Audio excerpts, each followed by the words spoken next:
आइएगा मेरे चैनल पे। ऑलरेडी अभी तक हम लोग मैथ स्टार्ट किए थे। मैथ में हम लोगों ने चैप्टर नंबर 8 की जो आपने पहले वीडियो देखा, चैप्टर नंबर 8 की एक्सरसाइज 8.1 के हम लोगों ने करीब 5 क्वेश्चंस कर लिए थे। तो आज उसी सिलसिले को आगे बढ़ाते हुए 8.1 के ही हम लोग शुरू करने वाले क्वेश्चंस वो है आपके 8.1 के क्वेश्चन नंबर 6। चलिए समय को वेस्ट न करते हुए हम लोग स्टार्ट करते हैं 8.1 का क्वेश्चन नंबर 6। क्वेश्चन नंबर 6 क्या कह रहा है? कह रहा है कि angle A and angle B are acute angle such that cos A is equal to cos B, then so angle A is equal to angle B। कह रहा है कि क्या है कि अगर यदि, कह रहा है यदि if angle A and angle B are acute angle, if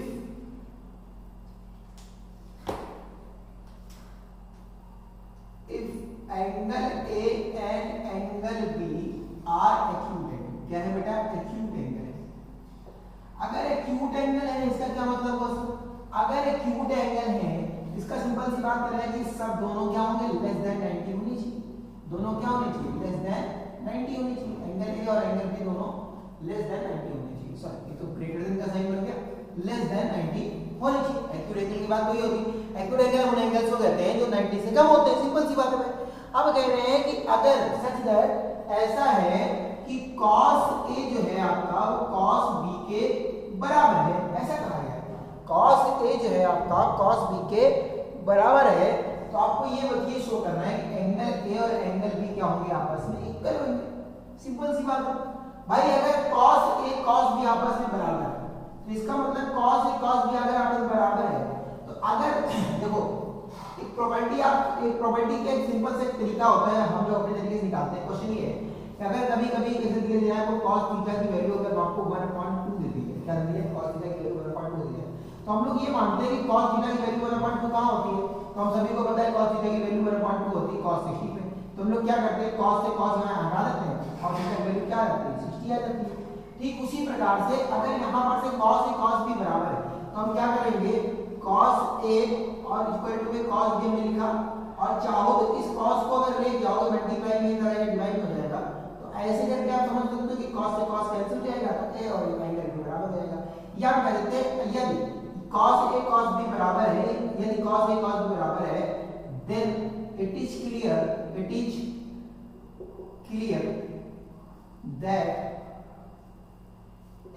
clear that angle A and angle B should be angle A equal to angle A and angle B should be equals। कैसे होने चाहिए?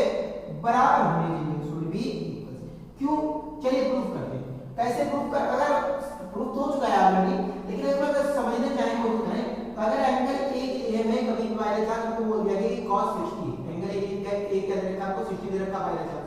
तो अगर angle A की 60 है तो simple सी बात है अगर ये cos A की वैल्यू 60 रखते हैं तो cos 60 कितना हो जाएगा आपका? cos 60 जाएगा 1/2। और यही जो cos A था तो cos B के बराबर है तो cos B भी आपका 1/2 हो जाएगा। इसका मतलब B की वैल्यू भी वहां से ले जाएगी 60। इसका मतलब आप यहां पर 30 रखेंगे, यहां पर भी 30 आ जाएगा, यहां पर 60 रखेंगे, यहां पर 60 आएगा। तो दोनों एंगल्स क्या है ऐसे? लेकिन जब दोनों के ट्रिग्नोमेट्रिक रेशियोज बराबर है, दोनों के ट्रिग्नोमेट्रिक रेशियोज बराबर है, इसका सिंपल सी मतलब है कि उनके एंगल्स आपस में क्या होंगे? बराबर होंगे। ठीक है, ये था क्वेश्चन नंबर 6। अब हम लोग बढ़ते हैं क्वेश्चन नंबर 7 की तरफ। कोई बहुत बड़ा हार्ड नहीं है इसमें। क्वेश्चन ये कह रहा था कि अगर cos A cos B बराबर है, इसका सिंपल सी बात है अगर cos A cos B बराबर है, दोनों ट्रिग्नोमेट्रिक रेशियोज बराबर हैं, इसका सिंपल सा तरीका मतलब यही है कि दोनों का ट्रिग्नोमेट्रिक रेशियोज बराबर हैं, तो अगर दोनों ट्रिग्नोमेट्रिक रेशियोज बराबर है तो उनके एंगल भी आपस में इक्वल ही होंगे।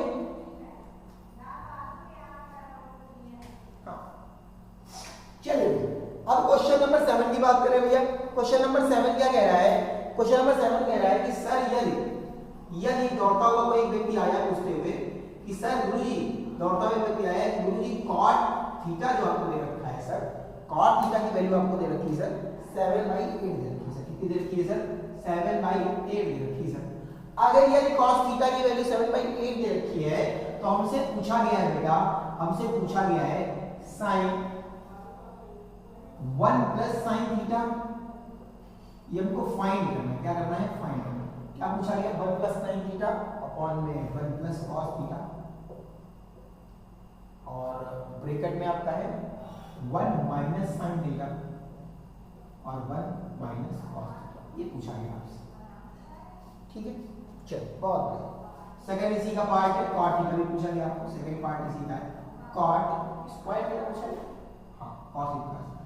चलो पहले वाले के लिए हम प्रूफ करते हैं, क्या प्रूफ करना है पहले वाले में प्रूफ करना है कि 1 प्लस साइन थीटा की वैल्यू बतानी है, प्रूफ नहीं करना 1 प्लस साइन थीटा। तो हम लोग लिख दिया कि 1 प्लस साइन थीटा अपॉन में 1 प्लस कॉस थीटा एक ब्रैकेट में, और एक ब्रैकेट में हम लोग कर देते हैं 1 माइनस साइन थीटा और अपॉन में 1 माइनस कॉस। अगर इनका आपस में मल्टीप्लाई करें तो a plus b a minus b का लगा है, a प्लस बी और माइनस बी की प्रॉपर्टी लगाते हैं। क्या कुछ प्रॉपर्टी क्या लगा रहे हैं, क्योंकि a square a plus b और a माइनस बी की प्रॉपर्टी होती है आपकी a प्लस बी और a माइनस बी की प्रॉपर्टी होती है आपकी a square minus b square.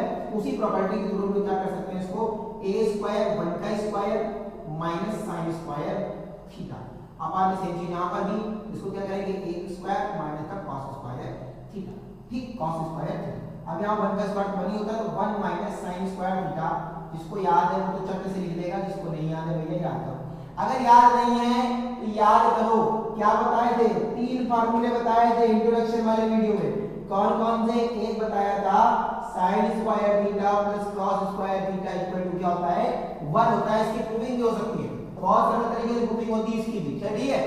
अब भैया अगर यहां पर से sin स्क्वायर थीटा निकालेंगे तो क्या लिखेंगे 1 माइनस cos स्क्वायर थीटा। इसका मतलब अगर 1 माइनस cos स्क्वायर थीटा लिखा है वहां पर क्या लिख सकते हैं sin स्क्वायर थीटा लिख सकते हैं। इसलिए क्या लिख सकते हैं हम लोग यहां पर sin स्क्वायर थीटा लिख सकते हैं। सेम चीज अगर यहां पर से cos स्क्वायर थीटा निकालेंगे तो क्या होगा 1 माइनस sin स्क्वायर थीटा, तो हम लोग sin स्क्वायर थीटा को cos स्क्वायर लिख सकते हैं, ठीक है। अब अगर आपको नहीं याद है तो cos थीटा अपॉन में sin थीटा होता क्या है, cos थीटा अपॉन में sin थीटा होता क्या है cot थीटा होता है। क्या होता है cot थीटा होता है। चलिए अगर ये cot थीटा होता है क्या होता है बेटा cot थीटा होता है, ठीक देखो ध्यान से cot थीटा होता है। अब यहां पर स्क्वायर है तो यहां पर क्या कर लेंगे बेटा, यहां पर क्या कर लेंगे हम इसको क्या करेंगे, सॉरी यहां पर से हो गया कौन सा cos स्क्वायर, यहां पर से निकालना है cos square theta sin square theta और इक्वल टू में हमने क्या लिख दिया इसको cot स्क्वायर थीटा, क्योंकि ये प्रॉपर्टी होती है कि अगर हम लोग कहें तो cos square theta sin square theta को हम लोग क्या कहते हैं cot थीटा बोलते हैं, ये प्रॉपर्टी होती है, ठीक है। इसको cot स्क्वायर थीटा और cot स्क्वायर में इनको वैल्यू क्या रखी बेटा 7/8, तो 7/8 का होल स्क्वायर हो जाएगा दैट इज 49/64। अगर कट सकता है तो काट लो, नहीं कट रहा है तो नहीं काट लो, यही पर से आंसर छोड़ सकते हैं, कोई दिक्कत है। पहले क्या किया भैया हमने फिर से सुन लो, पहले क्या किया है दोनों का आपस में मल्टीप्लाई किया है a plus b a minus b की प्रॉपर्टी से, तो a square minus b square हो गया a square minus b, same property a minus b square, 1 का स्क्वायर 1 ही होता है sin, तो 1 माइनस sin स्क्वायर थीटा को क्या लिख दिया था cos स्क्वायर थीटा होता है, 1 माइनस cos स्क्वायर थीटा होता है sin स्क्वायर थीटा, और cos square theta minus sin square theta होता क्या है cot थीटा होता है, क्या होता है cot थीटा। अब की दोनों का स्क्वायर था तो हमने यहां पर स्क्वायर लगा दिया। अब हमको cot थीटा की वैल्यू पता नहीं 7.28 तो हमने इसका स्क्वायर कर दिया, cot स्क्वायर थीटा पता चल गया 49/64। बहुत सरल सा ये आंसर है। चलिए cot स्क्वायर थीटा पूछा गया है, सिंपल सी बात है, cot स्क्वायर थीटा आपने यही निकाल के लिखे हैं 49/64 होगी, दोबारा निकालने की कोई जरूरत है नहीं, 14 नंबर से लिख के दिखा देना cot स्क्वायर थीटा पूछा गया है। देखो cot स्क्वायर थीटा पूछा गया, cot स्क्वायर थीटा होता क्या है cot थीटा का होल स्क्वायर, तो इसका मतलब सिंपल सी बात है cot क्या होता है 7/8 का होल स्क्वायर और दैट इज 49/64, 49/64 आपका आंसर आ जाएगा। चलिए क्वेश्चन नंबर 8 की तरफ मूव करते हैं।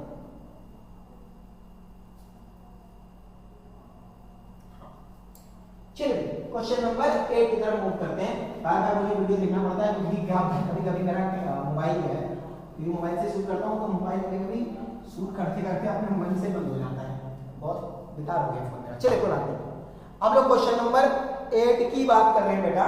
क्वेश्चन नंबर 8 जो है उसमें कह रहा है कि यदि क्वेश्चन नंबर 8 कह रहा है यदि if cot 3 cot a equal to में 4 है, तो आपको क्या क्या बताना है, आपको क्या क्या बताना है 1 माइनस 10 स्क्वायर है, अपॉन में 1 प्लस टेन स्क्वायर ए, इसकी वैल्यू बतानी है, इक्वल टू में cos स्क्वायर ए माइनस साइन स्क्वायर ए होगा या नहीं होगा ये बताना है कि आपकी जो इसकी वैल्यू होगी और उसकी वैल्यू होगी दोनों सेम आएंगे कि नहीं आएंगे, आपको ये बताना है।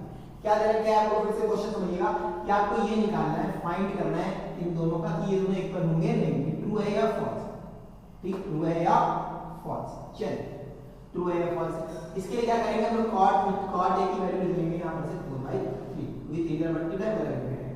अब चलिए हम अपने क्वेश्चंस के पास पहुंचते हैं, हम इसको थोड़ा सा ऊपर लिख लेते हैं क्योंकि हमें समस्या नहीं आएगी। तो यहां पर से क्या लिख सकते हैं बेटा, cot ए इक्वल टू में 4/3 क्या हमने लिखा। अब हमको क्वेश्चन क्या देता है, क्वेश्चन को मूव करते हैं। क्वेश्चन कह रहा है कि 1 माइनस 10 स्क्वायर ए प्लस 1 प्लस 10 स्क्वायर ए लिखना, ठीक। चलिए हमको इसको चेंज करने की कोशिश करते हैं। अगर आपको याद है नहीं याद है तो हमने क्या बोला था कि tan थीटा होता है, tan थीटा होता है वो क्या होता है 1 cot थीटा ही होता है। तो अगर आप cot थीटा लिखोगे तो 1 tan थीटा लिख सकते हो, सिंपल सी बात है, ठीक। कई मेथड है इसको सॉल्व करने के, हमने सिंपल से एक ही मेथड है।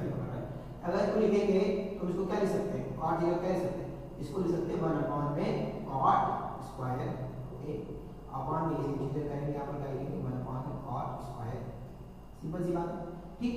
अब इसको हम आगे सॉल्व कर रहे हैं, फर्दर सॉल्व कर रहे हैं, यहां पर हम एलसीएम लेंगे तो क्या हो जाएगा cot स्क्वायर ए प्लस 1 अपॉन में cot स्क्वायर माइनस 1 होगा और अपॉन में cot स्क्वायर अपॉन में cot स्क्वायर ए, यहां नीचे वाले करेंगे तो cot स्क्वायर ए प्लस 1 अपॉन में cot स्क्वायर, सिंपल सी बात, दोनों आपस में निकालेंगे कैंसिल हो जाएंगे भैया। अब ये दोनों आपस में कैंसिल हो गए तो cot स्क्वायर ए माइनस 1 और cot स्क्वायर ए प्लस 1 बचा हमारा, यहां से क्या बचा है cot स्क्वायर ए माइनस 1 और cot स्क्वायर ए प्लस 1 बचा है। अब इसको मैंने cot की वैल्यू क्या रखी है 4/3, तो 4/3 का होल स्क्वायर हो जाएगा माइनस 1 अपॉन में 4/3 का होल स्क्वायर प्लस 1, ठीक है। अब 4/3 का होल स्क्वायर होता है क्या भैया 16/9 माइनस 1 अपॉन में 16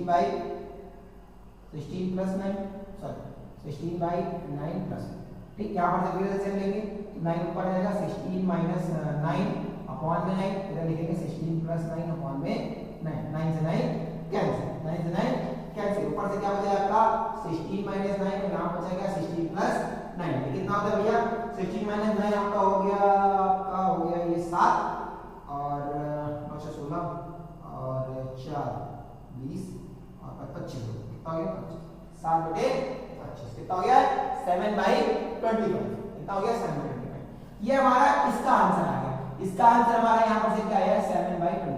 अगर इसका भी हमारा आंसर सेम हो जाता है तो क्या कहते हैं ये सही है, अदरवाइज ये गलत है। एक बार आप इसको नोट कर लीजिए, चलिए और बढ़िया नोट कर लिया होगा आपने। अब हम लोग बात करने जा रहे हैं बेटा कि सेकंड पार्ट की, जो आखिरकार इसको प्रूव करना है। एलएचएस हमारा आ गया, हम लोग आरएचएस ले रहे हैं, क्या ले रहे हैं आरएचएस में है क्या बाबू cos स्क्वायर ए माइनस में sin स्क्वायर ए, चलिए cot नहीं है सॉरी cos है, ठीक। हाँ अगर हम यहां पर से हमको गिवन क्या है, गिवन के पास पहले पहुंचते हैं। अगर गिवन हमको दिया हुआ है, क्या दिया हुआ भैया cot a इक्वल टू में 4/3 दिया है। बहुत सिंपल तरीका बता रहा हूं, बहुत तरीके हो सकते हैं, सिंपल सा एकदम जो आपको दिमाग में एक बार चट से कर जाए वो क्वेश्चन का तरीका बता रहा हूं आपको, ठीक है। cot a को क्या लिख सकते हैं बाबू, cot a को लिख सकते हैं हम लोग, अभी हम लोगों ने बात करी थी cos a अपॉन में sin a लिख सकते थे, इसको 4/3 लिख सकते थे, नहीं सकते बोलो, चलो इसको जरा लिख सकते थे। अब cos स्क्वायर a लिखा हुआ है और यहां पर लिखा हुआ है sin स्क्वायर, चलो इसको पहले चलो ऐसा नहीं करते, चलो इसको अगर आपने लिख दिया दिमाग में याद रखना है cos सिंपल से तरीका और याद आता है वो तरीका cos स्क्वायर है माइनस sin स्क्वायर, क्या पढ़ा नहीं लग रहा भैया cos स्क्वायर है माइनस sin स्क्वायर नहीं हो सकता, cos स्क्वायर है माइनस sin स्क्वायर, तो हम यहां पे cos तो उसकी वैल्यू निकालेंगे भाई। ट्रायंगल बनाओ ट्रायंगल, बहुत सारा सा क्वेश्चन तरीके से आएंगे। ट्रायंगल क्या है cot होता क्या था भैया, cot का होता पंडित बद्री प्रसाद हर बोले, तो बोले और बिल्डिंग तो बेस अपॉन में परपेंडिकुलर, बेस अपॉन में परपेंडिकुलर, क्योंकि बेस अपॉन में परपेंडिकुलर होता है, बेस अपॉन में परपेंडिकुलर। 4 का स्क्वायर 16, 3 का स्क्वायर 9, यहां से आ जाएगा 5, कितना आ जाएगा 5, AC का स्क्वायर इक्वल टू में AB का स्क्वायर प्लस BC का स्क्वायर, लिखते हैं तो नहीं लिखते, तो AC का स्क्वायर निकालना है, AB का हो जाएगा 4 का स्क्वायर प्लस 4 का स्क्वायर प्लस 3 का square that is 16 plus 9 that is 25, कितना हो जाएगा 25। तो यहाँ पर से 25 मतलब 5, कितना हो जाएगा 5, यहाँ पर से हमको निकल के आ गया 5। अब हमको निकालना है cos, तो cos क्या होता है, यहाँ पर से अगर cos निकालेंगे बाबू तो cos क्या होता है आपका बेस अपॉन में हाइपोटेन्यूज, और sin क्या होता है भैया परपेंडिकुलर अपॉन में हाइपोटेन्यूज। हाँ ना बोलो भाई, चलो यहाँ रख दो cos वैल्यू 4/5 का होल स्क्वायर माइनस 3/5 का होल स्क्वायर, 4/5 का होल स्क्वायर करोगे 16 अपॉन में 25 माइनस 9 अपॉन में 25, कितना आ रहा है यहाँ पर से 7, 16 माइनस करेंगे तो 7 अपॉन में 29, क्या 7/25 हमारा ये दिया था, तो क्या कहोगे RHS और LHS दोनों आपस में क्या है बराबर है, जो हमसे कहा गया था वो क्या है ट्रू है भैया, क्या है ट्रू है, बिल्कुल सही है, बिल्कुल सही है आपका ये, क्योंकि पहले हमने LHS फाइंड किया, LHS भी हमारा सेम आया और RHS फाइंड किया, RHS भी हमारा सेम आया, तो बहुत आसान तरीके से हमने इस क्वेश्चन को कर लिया है। चलिए क्वेश्चन में कुछ दम रह नहीं गई है, क्वेश्चन नंबर 9 में करेंगे। क्वेश्चन नंबर 9 बहुत सरल क्वेश्चन, बहुत बड़े बेहतरीन तरीके से सॉल्व करने की कोशिश करेंगे। क्वेश्चन नंबर 9 की तरफ बढ़ते हैं, हालांकि कर सकते हैं आप घर पे भी, अब तो सारे बता ही दिए हैं लगभग। चलिए क्वेश्चन नंबर 9 एक बार बता देते हैं कि एक राइट एंगल ट्रायंगल है, एक राइट एंगल ट्रायंगल है, राइट क्वेश्चन नंबर 9 है, राइट एंगल ट्रायंगल है, एंगल ट्रायंगल है जिसमें क्या है, एक राइट एंगल ट्रायंगल है जिसमें है क्या tan A की वैल्यू बोल रखी है, tan A क्या बोल रखा है 1/√3, क्या बोल रखा है 1/√3। बताना क्या क्या है, पहला sin C sin A cos C, sin A cos C plus cos A sin C, और ये फार्मूला भी दिखता है sin A cos B का, कोई बात नहीं, चलो छोड़ो फार्मूला देखो, फार्मूला ना देखो, टेन आपको दे रखा है, टेन भाग बनाओ, सिंपल सा तरीका बनाओ, परपेंडिकुलर अपॉन में बेस बन गया, यहाँ पर से AC निकालोगे क्या हो जाएगा √3 का स्क्वायर प्लस 1 का स्क्वायर, √3 का स्क्वायर होता है 3 प्लस 1 का होता है 4, कितना आ गया 4, AC का स्क्वायर छोटे में 4, AC कितनी आ गई आपकी 2 भैया, कितना आ गया 2, कितना आ गया 2। अब आपका AC आ गया है, अब हमको sin A बताना है, cos A बताना है, चलो बड़े स्पीकर पे नाम देते हैं, कह रहे A B और नाम दे दो, यहाँ दे दो A, यहाँ दे दो B और यहाँ दे दो C, ठीक है। B पे 90 डिग्री बोला था, B sin A फाइंड करना है, एंगल यहाँ पर है, एंगल के सामने वाली साइड परपेंडिकुलर जिस पर बन रहा है वो बेस और जिसके साथ बनेगा वो हाइपोटेन्यूज, तो sin अगर A लिखेंगे यहाँ पर से क्या लिखेंगे परपेंडिकुलर अपॉन में हाइपोटेन्यूज, ठीक, और cos A भी लिख लो, cos A का लिखोगे यहाँ पर से भैया बेस अपॉन में हाइपोटेन्यूज, बेस अपॉन में हाइपोटेन्यूज, ये हमारे पास sin A और cos A की वैल्यू। अब हम लोग बात कर रहे हैं एंगल नाम बनाना है आपका C पे बनाना है, कहां बनाना है C पे, चलो C पे बनाओ, यहां पर एंगल बनेगा, कहां बनेगा यहां पर, अगर यहां पर बनेगा इसके लिए सामने वाली साइड क्या हो जाएगी परपेंडिकुलर, मतलब जो √3 वाली थी वो क्या हो जाएगा परपेंडिकुलर काम करेगा, और जिस पे एंगल बन रहा होगा वो बेस का काम करेगा, और जिसके साथ बनेगा वो हाइपोटेन्यूज का। तो अगर यहां पर से हम sin C की बात करें तो sin C होता क्या है परपेंडिकुलर अपॉन में क्या होता है भैया हाइपोटेन्यूज, और cos C की बात कर लें तो cos C क्या होता है बेस अपॉन हाइपोटेन्यूज, बेस क्या है इस बार 1, हाइपोटेन्यूज कितनी है आपके पास। चलो सारी वैल्यू पता चल गई है, ये बात ध्यान देना, जिस पर एंगल बनता है एंगल के सामने वाली साइड परपेंडिकुलर होती है, कल भी इसमें बहुत चर्चा हुई थी, और इसके बाद जिसके साथ बननी वो बेस और जिस पे बनेगी वो हाइपोटेन्यूज। चलो भैया sin A की वैल्यू आपको कितनी दे रखी है 1/2, cos C की वैल्यू कितनी दे रखी है 1/2, बहुत बढ़िया एक नंबर तरीके से cos A की वैल्यू कितनी दे रखी है √3/2 और sin C की वैल्यू कितनी है √3 आनी थी भैया, कितना आएगा 1/2 प्लस यहां पर से √, इन दोनों को मल्टीप्लाई करोगे तो √3 का मल्टीप्लाई √3 से होता है 3 आएगा, 2 जा 4, यहां पर से 2 जा 4, कितना आ जाएगा 4/4 दैट इज 1, कितना आंसर आ जाएगा 1 आंसर आ जाएगा, कितना आंसर आएगा बबुआ भैया जी 1/2 sin की cos की 1/2 प्लस √3/2 इंटू में √3/2 आपस में मल्टीप्लाई √3 का मल्टीप्लाई √3 से होगा, दो बार √3 लिखा है तो एक बार पूरा 3 लिख देंगे, 3/4 यहाँ पर 4 दोनों का रेशियो सेम आएगा तो हमने क्या किया 4/4 क्योंकि दोनों का डिनोमिनेटर सेम था 4/4 दैट इज 1। इसका आंसर आ रहा है 1। इसी के साथ क्वेश्चन नंबर 9 में होती है समाप्ति। हाँ तो क्वेश्चन नंबर 9 तक हम लोगों ने बात कर ली है। अगली वीडियो में हम लोग बात करेंगे क्वेश्चन नंबर 10 क्वेश्चन नंबर 11 की, उसके बाद एक्सरसाइज करेंगे समाप्त, फिर चलेंगे नेक्स्ट चैप्टर की तरफ। और इसके बाद जो वीडियो आने वाला है आपके पास वो आएगा सर्किल्स पे। सर्किल्स के एक बार खत्म करने के बाद हम लोग अपनी मैथ को रोकेंगे थोड़ी देर स्टॉप, फिर बढ़ेंगे अपने साइंस की तरफ, क्योंकि साइंस रुकी हुई है, केमिस्ट्री बाकी है, फिजिक्स भी बाकी है, बायोलॉजी भी बाकी है, बहुत कुछ बाकी है वो करना है। और बहुत जल्द आपके लिए सरप्राइज है, एक अलग से चैनल बन रहा है जो क्लास 6, 7, 8 और क्लास 5 से लेकर क्लास 8 तक के बच्चों के लिए है।